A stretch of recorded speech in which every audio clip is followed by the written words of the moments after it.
Hello friends, నేను మీ బాంబే భారతక్కను. ఇంటిల్లిపాది మెప్పు పొందాలి అంటే ఇలా చేసి పెట్టండి. ఆలూ కూర అంటే ఇష్టం లేని వాళ్లకు ఇలా చేసి పెట్టండి. వాళ్ళ మెప్పు ఖచ్చితంగా పొందుతారు. దమ్ ఆలూ కర్రీని ఎలా తయారు చేద్దామో చూద్దాం రండి. దమ్ ఆలూ కర్రీ చేసుకోవడానికి చిన్న చిన్నగా ఉండే ఆలూనలు తీసుకోండి. అవి అలాంటి ఆలూలు లేనట్లయితే పెద్ద ఆలూలనే కట్ చేసి చేసుకోండి. చిన్న చిన్నగా ఉండే ఆలుగడ్డలు పావు కిలో, ఎండు కొబ్బరి కానీ పచ్చి కొబ్బరి కానీ 3 టేబుల్ స్పూన్స్, మీడియం సైజు ఉల్లిగడ్డలు 2, కొత్తిమీర, కరివేపాకు, తేజ్పత్తా, రుచికి తగినంత ఉప్పు, కారం 2 టేబుల్ స్పూన్స్,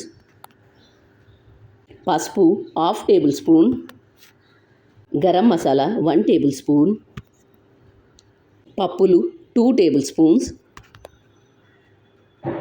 చిన్నగా ఉండే ఆలూలను తీసుకొని వాటిని ఫోక్స్తో ఇలా ఘాట్లు పెట్టుకోండి. ఫోక్తో మనం ఇలా రంధ్రాలు పెట్టుకోవడం వల్ల మనం వేసిన గ్రేవీ ఇందులో బాగా కలిసిపోతుంది. ఈ చిన్న చిన్న ఆలూలకు అన్నింటికి ఫోక్తో ఇలా గుచ్చి పెట్టండి. ఇలా ఘాట్లు పెట్టుకున్న తర్వాత వీటిని ఒక కుక్కర్లో వేసుకోండి. 1/2 గ్లాస్ నీళ్లు పోసుకొని మూత మూసి వీటిని ఉడికించుకోండి. గ్యాస్ ఆన్ చేసుకొని కుక్కర్ పెట్టుకోవాలి. కుక్కర్కు 3 విజిల్స్ వచ్చిన తర్వాత గ్యాస్ ఆఫ్ చేసుకోండి. ఆలూలను మరీ ఎక్కువగా ఉడికించుకోవద్దు. కుక్కర్కున్న ఆవిరంతా పోయిన తర్వాత మూత తీసి చూడండి ఆలు ఎంత బాగా ఉడికాయి. వీటికి ఉండే తొక్కు తీసుకోండి.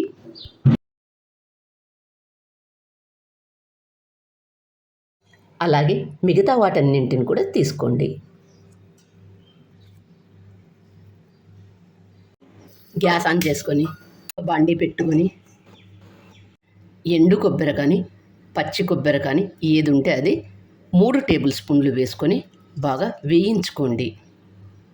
సన్నటి మంట మీద వేయించుకోండి. ఇలా వేయించుకున్న ఎండు కొబ్బరిను ప్లేట్లోకి తీసుకుందాం. అదే బండిలో 1 టేబుల్ స్పూన్ ఆయిల్ వేసుకొని మీడియం సైజులో ఉండే 2 ఉల్లిగడ్డలను కట్ చేసుకొని వీటిని కూడా బాగా వేయించుకోండి.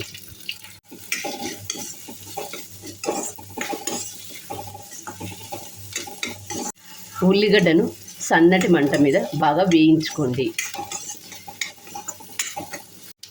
మంట హైలో పెట్టినట్లయితే మాడిపోతుంది.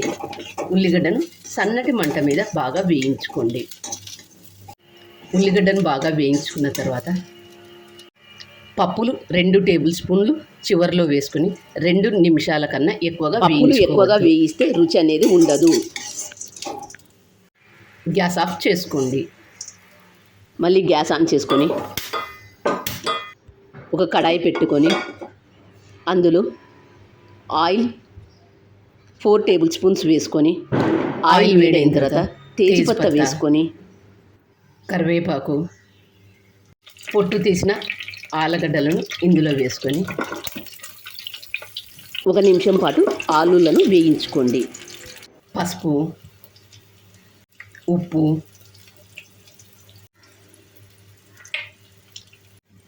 కారం వీటినన్నింటినీ బాగా కలుపుకోవాలి.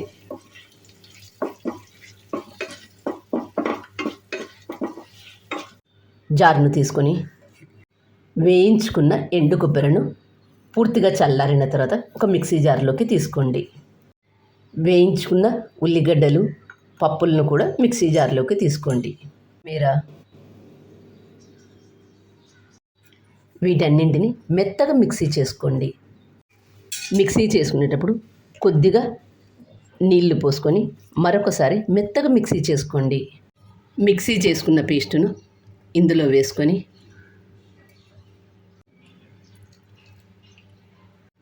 బాగా కలుపుకోండి.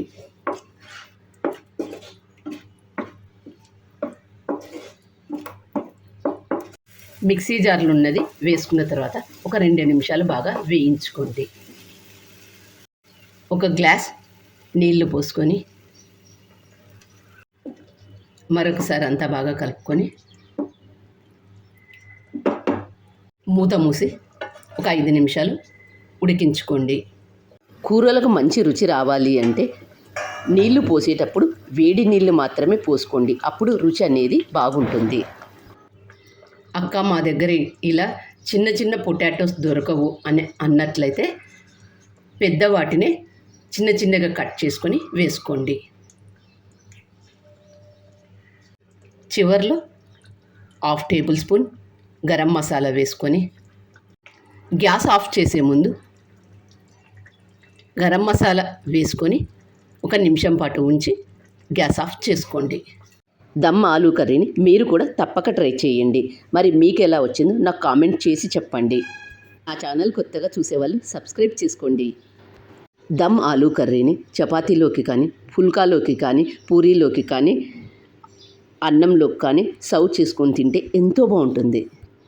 ఇలా ఇంటిల్లిపాది మెప్పు పొందాలంటే దమ్ ఆలూ కర్రీ చేసి అందరి మెప్పు పొందండి. తప్పక ట్రై చేయండి.